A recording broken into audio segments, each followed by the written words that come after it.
Well, you're welcome to News Night here on Metro TV with me, Annie Efwampofu. We're live from the Akira Bohima studio at North Ridge. Join us on social media. It's Facebook, Metro TV Ghana. On Instagram and Twitter, it's Metro TV_GH. We're also streaming on channel 277D STV. We'll take a look at the headlines of stories coming up.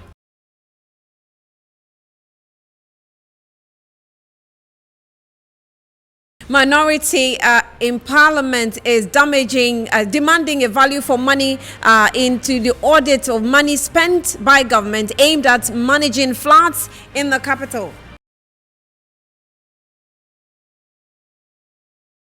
Now, Ministry of National Security launches See Something, Say Something campaign to sensitize Ghanaians on the need to be vigilant in the wake of terrorist attacks in the sub-region.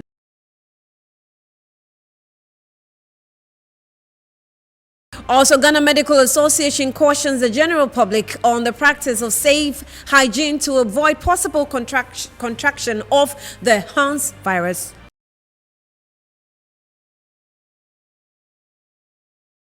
Also in the news, Lands Ministry to commission an independent audit into the matters relating to the gazetting of the parts of Chimota Forest Reserve.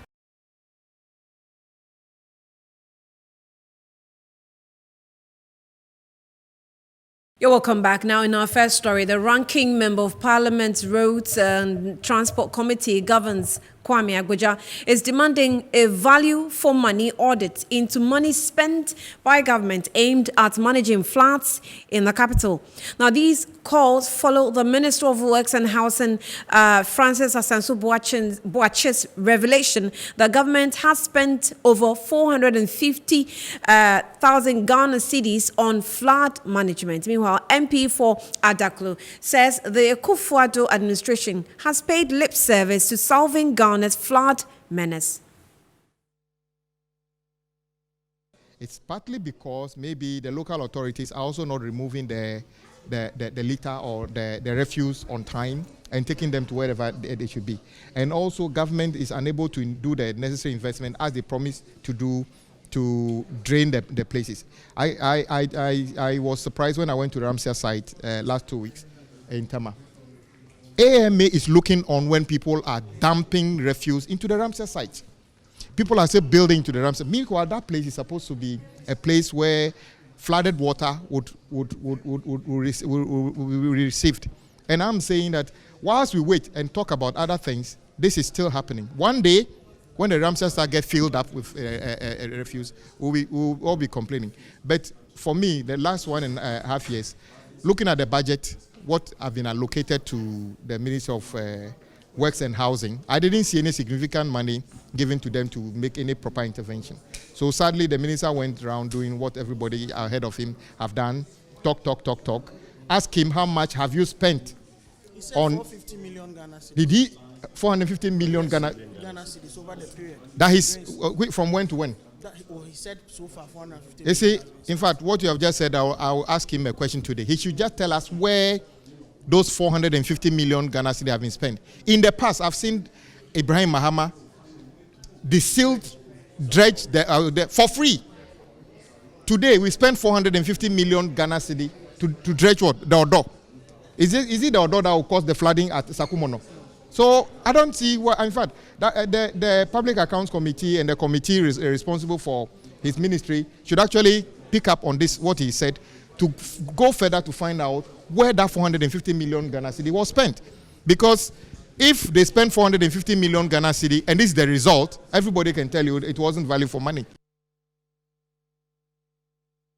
Parliament has just resumed, so we definitely will follow up with some of these investigations. They're demanding. Residents of Nima are still counting their losses following the over 6-hour rainfall that flooded parts of the community. According to the angry residents, the perennial floods are now new, adding it could have been avoided if leaders in the country had been proactive. The Kaneshi Polyclinic in the Okainkwe South constituency is one out of the many important facilities that has been affected following Tuesday dawn's downpour in Accra. The rains, which began on Monday evening, lasted for several hours amidst thunder and strong winds. This led to severe flooding in many homes and streets, leaving some residents homeless. At Nima, residents have been counting their losses since morning. Past 6 years, this has been happening here. There's a bridge outside called Naza Bridge. We use it as a landmark here. So that's what has been affecting us. When it rains, that's what the cause of the flood. When it rains, it doesn't get the chance, the water doesn't get the chance to go because the bridge is too low. So we just need the MP to come to our aid. He should come and then help us with the bridge. If they can just break it or do something about it, we'll be okay. This particular flood, where were you and how were you affected? I was in the room with my 2-month-old baby. So when I was leaving the room, the water was above my knee. So I took her to the next house. That was where we survived. Experienced over 5 hours of rain.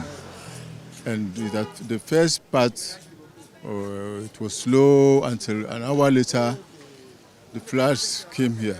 And we have never experienced this length of rain. It has rained for about 6 hours. A room from the house, the whole house has been flooded.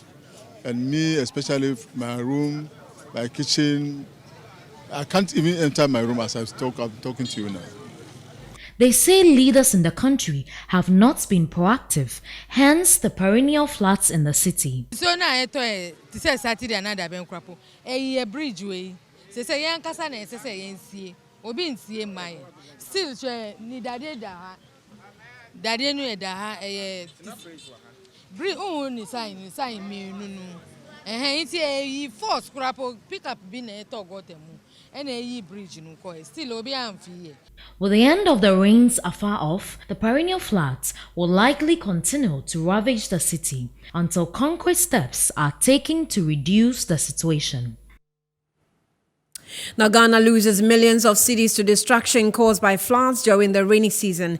Many homes on Tuesday were submerged. In an earlier interview with Communications Director for NADMO, George AEC, his outfit is taking stock of the affected areas and will soon provide relief items to victims. Yeah, thank you. Yes, the situation has been very serious. Most homes have been inundated by the floods. Some of our major roads, including the motorway, has been flooded. SPC, Tetegu on the Kasua-Accra road. These places have all been flooded. We've had distress calls from places like North Kaneshi, cantonments, Falling Tree. Our men have been deployed to those places to help save lives and property. People who have been trapped in their homes as a result of the floods have been saved. As we speak, our men at Dansoman, we've had a distress call. They are there to help save the situation. Yes, so this has been what we've been grappling with since morning up to this point. There are some that are still calling. We ask them to be on standby. A team will be deployed to go there. It's virtually the whole of Accra and even beyond. So we are doing our best to help as many as we can.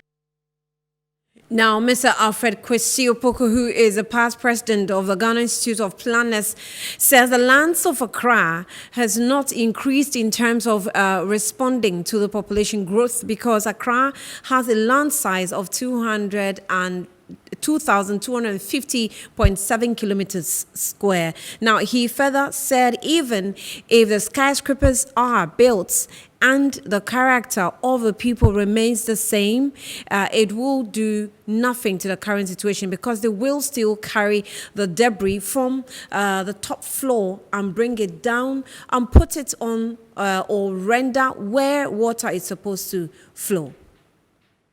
Accra has a land size of 225.7 kilometers square. In 1960, there were just about 393,000 people in Accra. As of 2022, Accra has 1,963,264 people. So the density, I won't bore you with data, Right. has increased over and above about 500%. Even if you build skyscrapers 25 floors high, and the character of the people remain the same, it will do nothing. They will carry the debris from the top floor and bring it down and put it on the veranda where the water is supposed to flow and go. In terms of the relief that are given them, no matter how wrong or the law they are breaking, if you go and see him lying in the drain or has nowhere to sleep, you are government. You cannot say, I won't give you the bags of rice and so on. What needs to be done is that we would have to enforce the law that whoever is building in the public way must not be permitted to do that. Now, let's get on to the phone lines and speak with the Director General of Internal Audit Agency, Dr. Eric Oduosai, who is also a governance expert on the issue of perennial floods and the role government can play to curbing the menace. Doc, thank you so much for joining us on News Night. You're welcome to the program. We have gotten to a point where we've seen that the situation keeps getting worse. What is it local government-wise? Are we not doing right? Thank you very much. I think what the local governments are not doing right is being proactive and then anticipate the consequential effects of such floods. Because every local government is expected to have a development plan, an annual development plan, and within it should have, they are supposed to have a contingency and a disaster management plan, and this should be costed in their composite budget. Ordinarily, if this is available, it allows them to prepare before the rains comes. But what I see happening is that we wait for these things to happen before action is taken. So going forward, I think we should be proactive. But I also noticed that the regional minister in the Greater Accra region started preparing ahead of time. So I want to believe that with what has happened now, they will be able to respond rapidly. Except that I'm seeing the response rate to be very slow. In fact, on this occasion, the police needs to be commended because they put out a notice swiftly before even the city authorities came in. Do I take it that the regional minister's effort in trying to decongest the city actually minimized the impact of the floods? I think so. I think so because even in the current situation we see. Yes, you see, the current situation is happened because of the ongoing construction in those areas. When you look at the worst affected areas in Accra, there is one construction or the other ongoing, and they've blocked a number of drainages that are in the area. So I think that going forward, we should be very careful about the period in which we do construction. And if we are doing construction, engineers will have to supervise and make sure that these construction companies do not seal or block the drains through which the water can flow. Else, it is likely to cause the flood. But when you look at the Obechebulamte interchange, when you look at Carnation areas, when you look at Circle areas, these are areas that construction are ongoing. How do you see the minorities' call demanding for an audit into the amounts this government has actually spent on flooding? Is it something that we urgently need? 450 million Ghana cedis they're demanding for an audit. Is it something we need now? Oh, as for audits, I mean, there's nothing wrong with requesting for an audit. And as an auditor, I would encourage any Ghanaian to request for an audit. Value for money is critical in public sector finance. And I believe the government also needs the money. They've done the due diligence, the cost-benefit analysis, and they've been able to establish that that is the amount of money they need to help prepare or resolve current and future floods. But if the minority is calling for an audit, I think it is their right to call for an audit. But I'm just thinking maybe it would, even as part of the audit, it will give us details of what the money specifically was spent on. Then we know where we are in terms of curbing floods, not so? Oh, definitely, that would happen because we have financial audit and performance audit.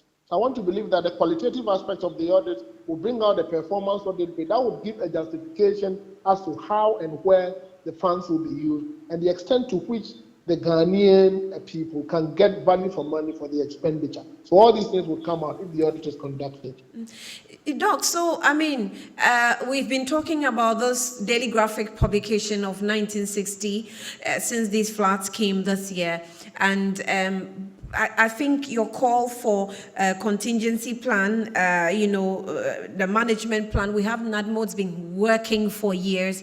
It doesn't look like all those calls have been working, and Accra just keeps drowning. Well, I think the institution of NADMO has been decentralized. What I gather from the operators on the ground is that NADMO has a responsive team. But anytime the responsive team is slightly slow, we see some of these things happening.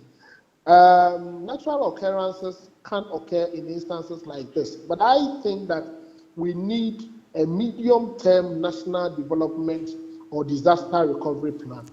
That is what we need.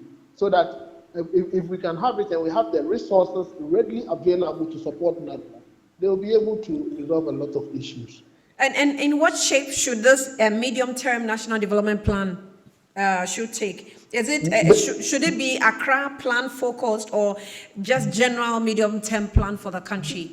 No, it should be a general one for the country, broken down into regions and districts, because the floods occurs within districts with a lot of involvement or a lot of powers given to the local government, because these flood-prone areas have assembly members and the local authorities are closer to the action spot. So if you leave the resources at the region or the national level, it reduces or it affects the response rate anytime they will have to quickly respond to such emergencies. So we should develop the comprehensive disaster plan in a decentralized manner, locate the district one within the district assembly, give them the resources that they need so that it will improve their response rate, so they will also be very proactive.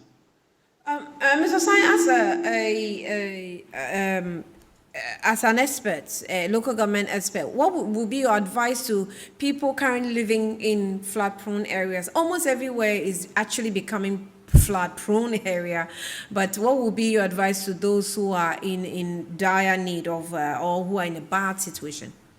My advice is that the assembly through NADMO should quickly do a mapping of disaster-prone areas, sensitize and orient the people in those areas, and if possible, evacuate them to safety grounds as and when these things occur.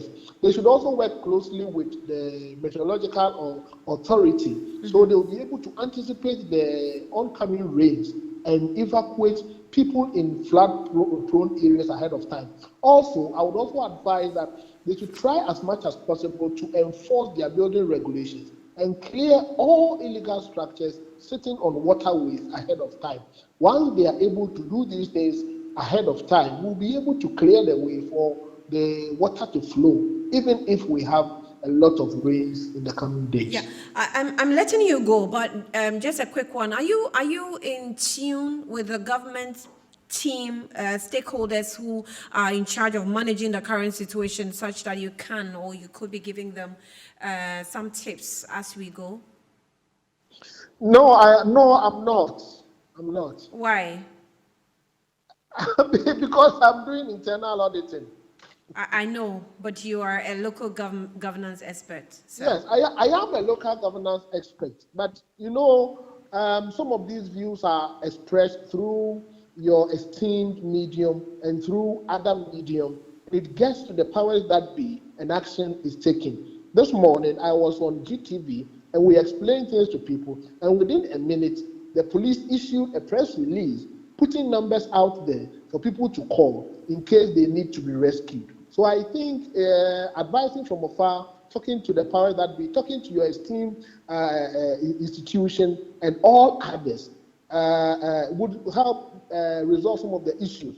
The media would also have a role to play because it is a team. We have a collective responsibility of making our contributions and supporting all these things. So we can advise from afar. I am not part of the central team or the group of people who are evacuating or implementing some of these directives. We do appreciate that, but we'll appreciate it also more if you just try to give some advice to them. I mean, unofficial advice. Thank you. I'll try to do that. Thank you for your time. Dr. Odro Saida, he's a local governance expert and also the Director General for Internal Audit Service. We're still, dealing with the situation with floods, and that is his opinion that we should at least do mapping, do sensitization, and begin to evacuate people from some of these heavily hit disaster areas and victims affected with floods. Now, the National Disaster Management Organization, NADMO, is also entreating the general public to be cautious and intentional about their safety during this rainy season. Here are some safety tips from NADMO put together by the newsroom.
So that's it.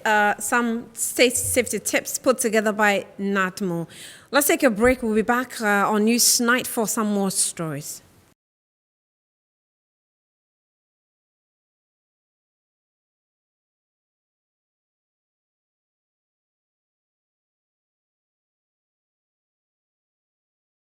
You're welcome back. Now let's do some more stories. Now on security, the Minister for National Security, Albert Kandapa, says introduction of Say Something campaign to avert terrorism is timely. Now the campaign seeks to sensitize Ghanaians on the need to be vigilant in the wake of terrorist attacks in the sub-region.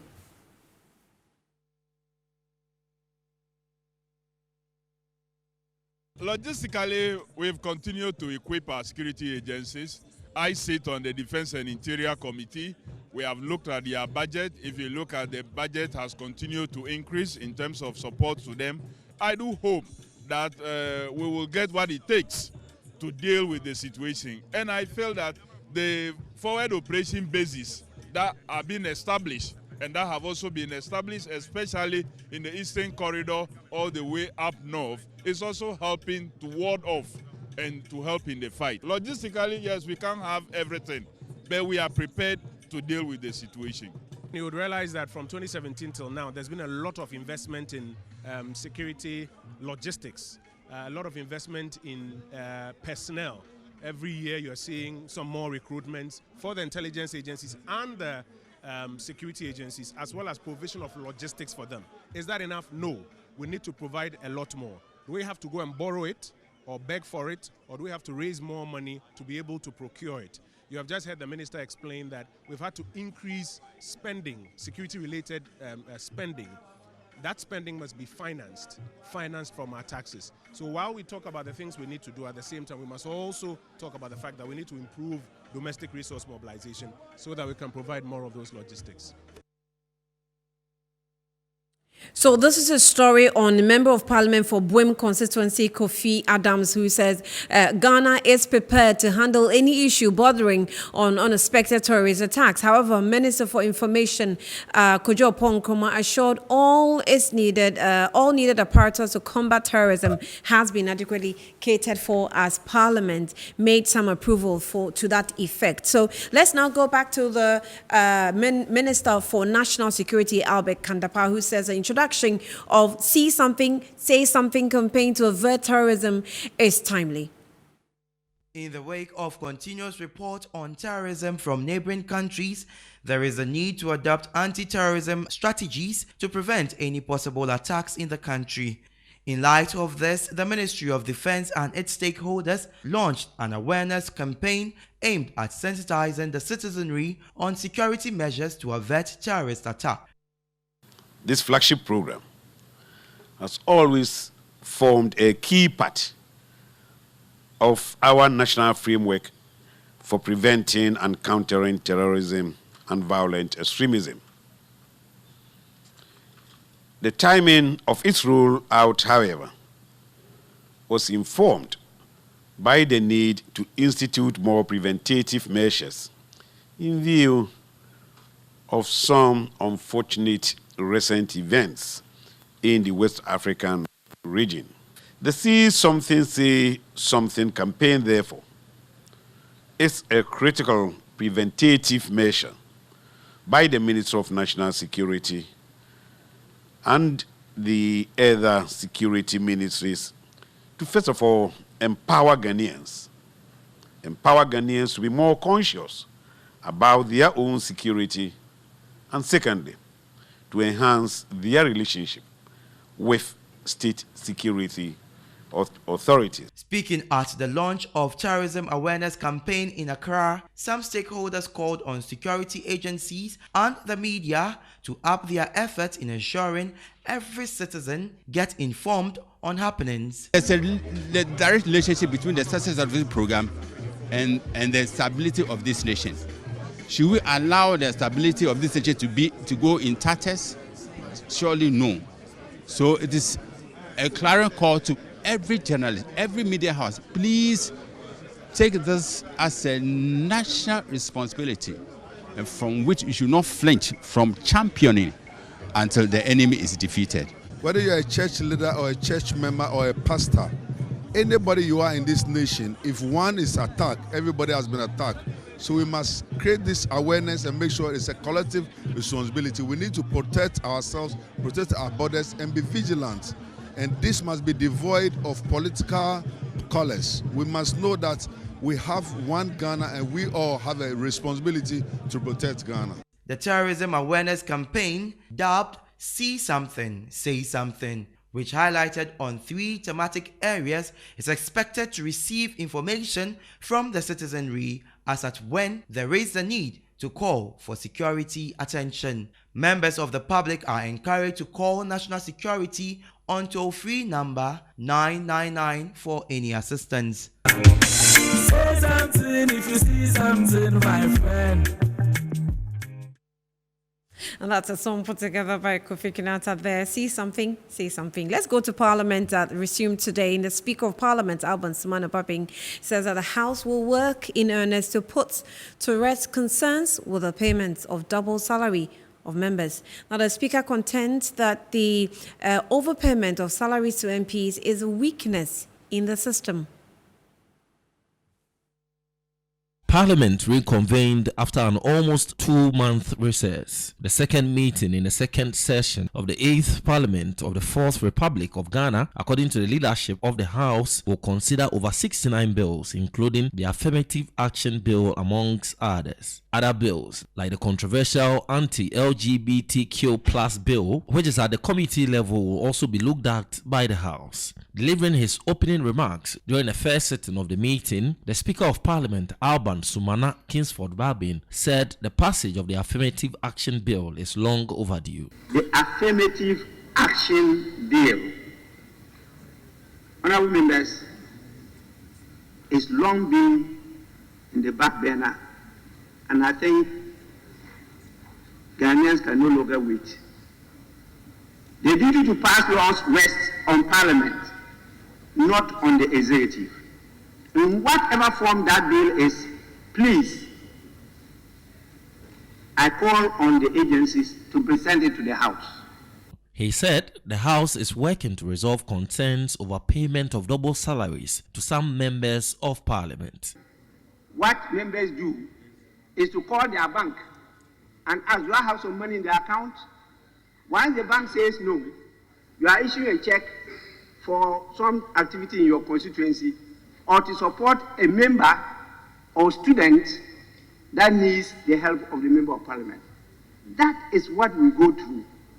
You don't go asking whether this is your salary or this is an allowance or this is whatever. And so these are overpayments as a result of the weakness of the system.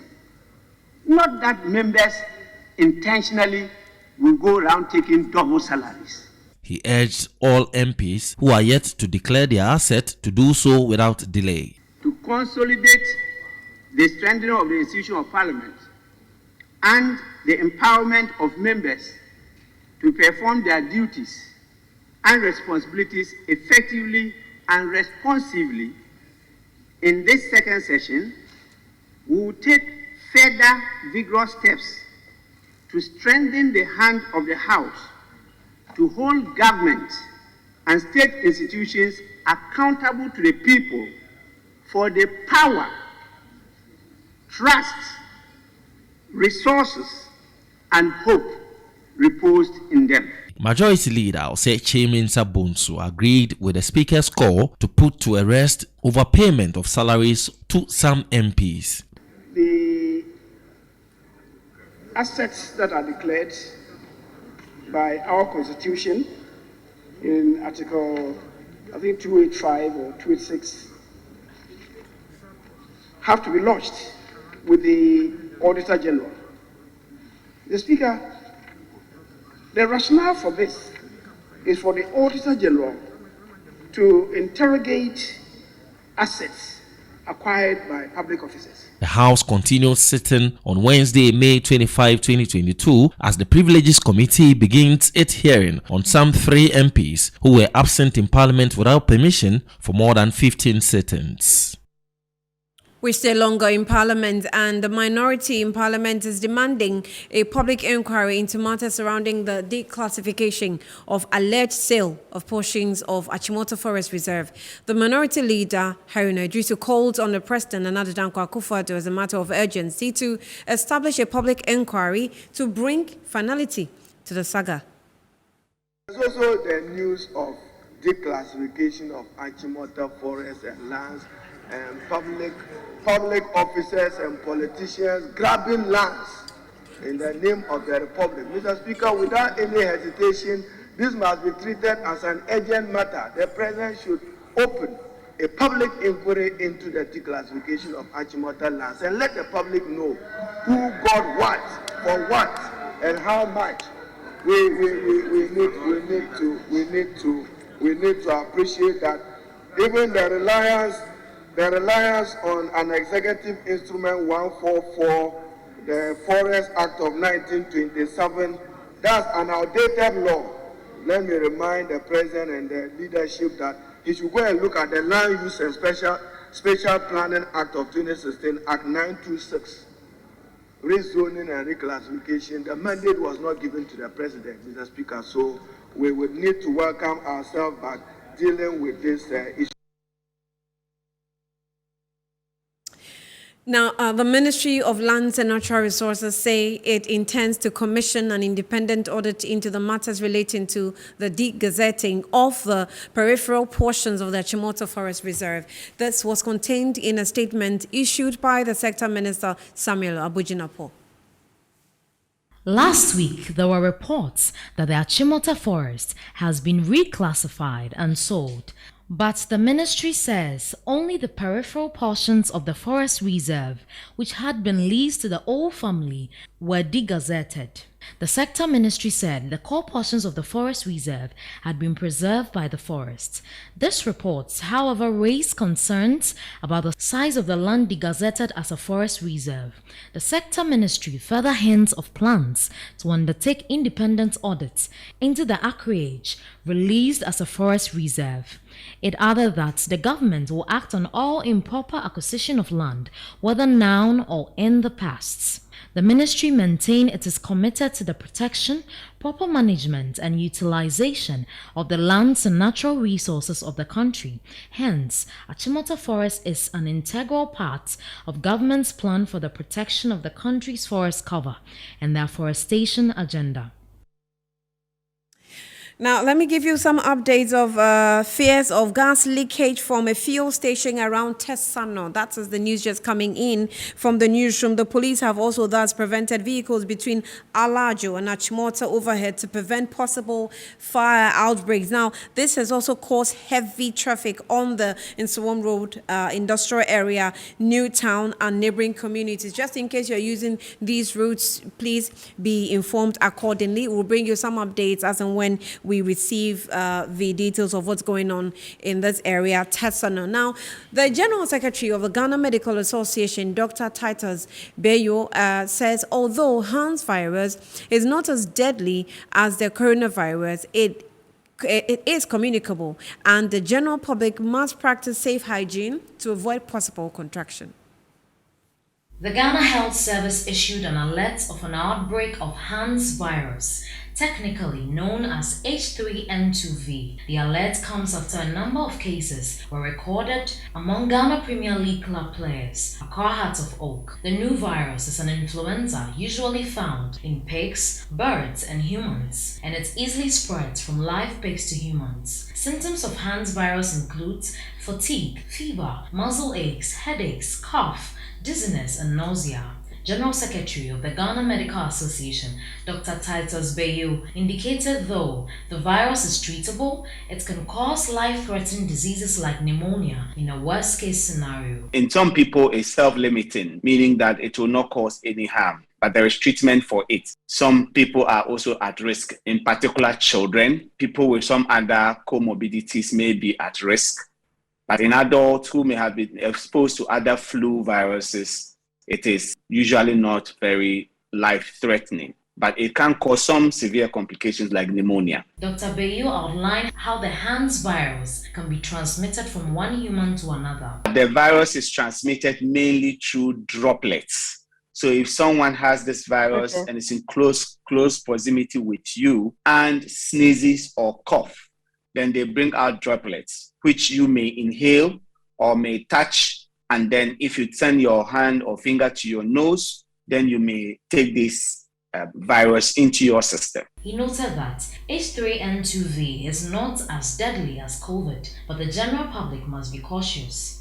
It's not as deadly as the coronavirus. Like I mentioned, it may be self-limiting in a lot of people, but it's a little more troublesome than your normal flu because this may be associated with body aches, headaches, and some other signs of respiratory diseases. The HANS virus can be prevented by practicing good respiratory hygiene, that is, avoiding touching of nose and eyes, frequent hand washing, and wearing a face mask once you start experiencing cold-like symptoms. So that tells you that do not totally, do away with face masks. You're still watching News Night here on Metro TV. Let's take a breather. We'll be back shortly.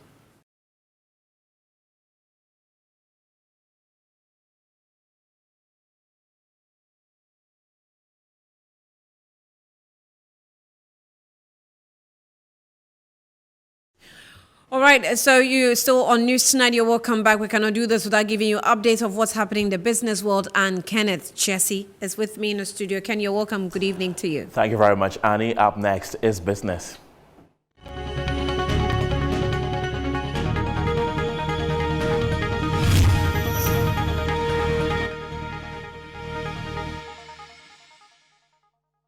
In business tonight, the Minister for Food and Agriculture, Dr. Owusu Efriye-Akoto, has urged producers of organic fertilizers in the country to increase their productions in order to bridge the gap in the shortage of inorganic fertilizers in the country.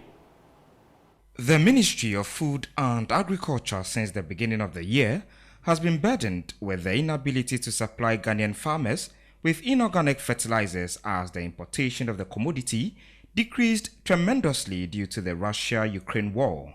The minister, in his quest to solve the menace, has been engaging producers of organic fertilizers, including the Accra Compost and Recycling Plant of the Jospong Group of companies.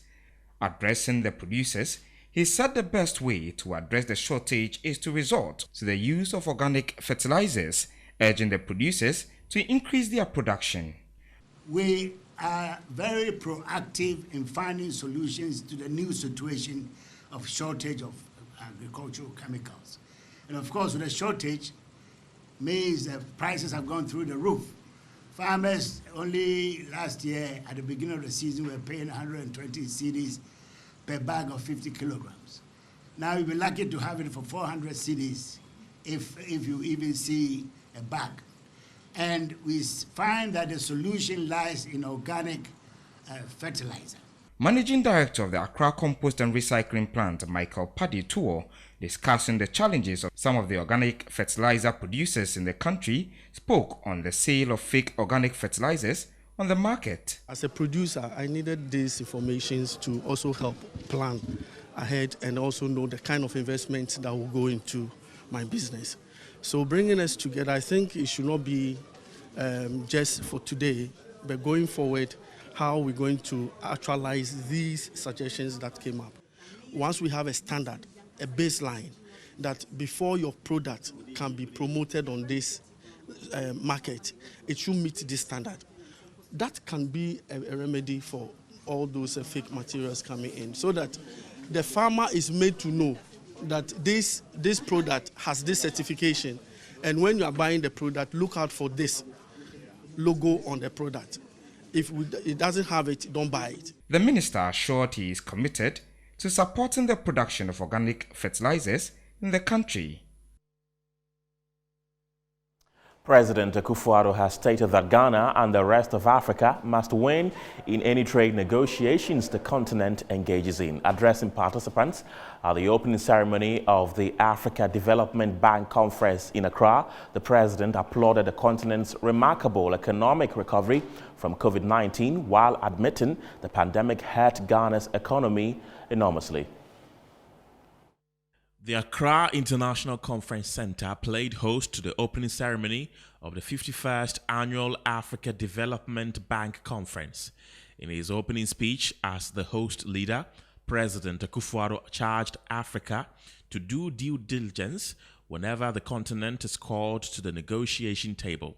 We must avoid our natural resources being stranded in the upcoming negotiations in Egypt at COP27. The stronger bonds between economy, ecology, and conflicts demand that a bold and holistic approach be taken. It is in that light that I consider the theme of these annual meetings both timely and appropriate. At the end of these meetings, Africa expects a framework that reconciles people and planet for peace. The president, among other things, applauded the continent's swift economic recovery from the COVID-19 pandemic, but admitted the hardship the pandemic, coupled with the Russia-Ukraine war, has brought to Africa. Rising food prices disproportionately affect African families, as food consumes some 40% of household incomes, compared to less than 20% in the advanced economies. Energy markets have been significantly volatile, with dire consequences for households and public finances. Akinwumi Adesina is the African Development Bank. That's it for business. My name is Kenneth. Jesse, back to Annie for the rest of the bulletin. Kenneth, Jesse, thank you for the business updates. Let's go for a breather. We'll be back with sports.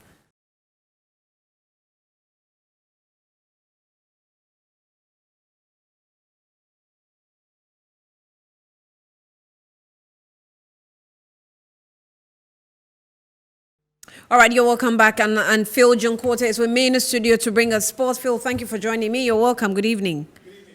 Up next, we are bringing you the latest in sports.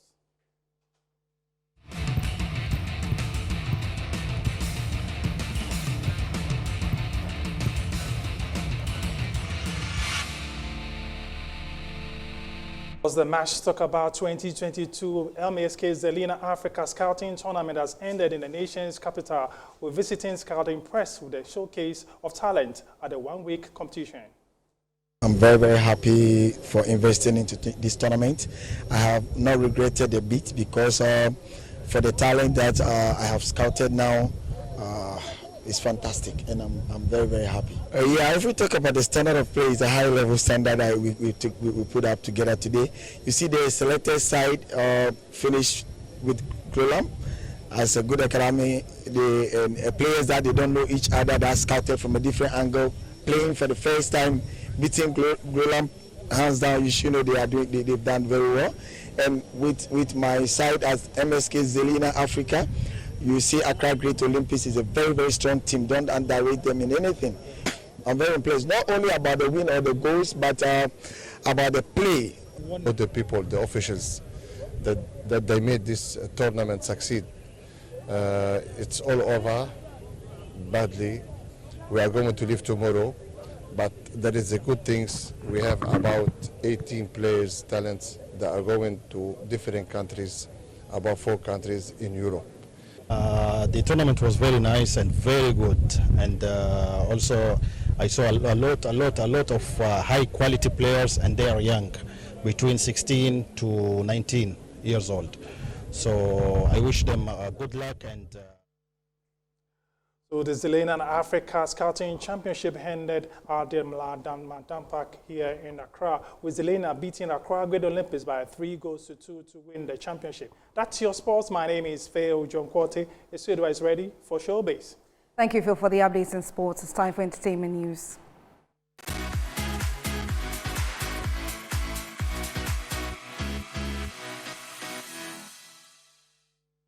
My name is Asiodua Akumia. The Ghanaian artist Kofi Kenata expresses how he feels about being chosen as the ambassador for the See Something, Say Something campaign organized by the Ministry of National Security. Very proud, and it's a very great feeling that, you know, whatever I'm doing is impacting, or I'm doing something for the nation. That's the main purpose of doing whatever we are doing now. It's about the citizens or the fans. If they are not there, we are not there. So their safety is very necessary. Their safety is something that we want to guide with our lives. So if they need my project, like a song that can go in a long way to help, why not? He also shared with Metro News his thoughts on being picked amongst his fellow artists. No, that's not the feeling. At the end of the day, 1 or 2 people will be pointed. This job, we tend to be very busy. So, you know, I even came late. I came from Takrady. So somebody might be busy. Somebody's also doing something. You know what I'm saying? Yeah. So it's big and it's huge. I can't do everything. Who knows? Maybe me doing this, somebody's also doing something. That is pushing the same nation. So. But that's it for entertainment news. My name is Asiodua Akumia. Annie? Right. Thank you, Asiodua, for the details. Let's now take international stories.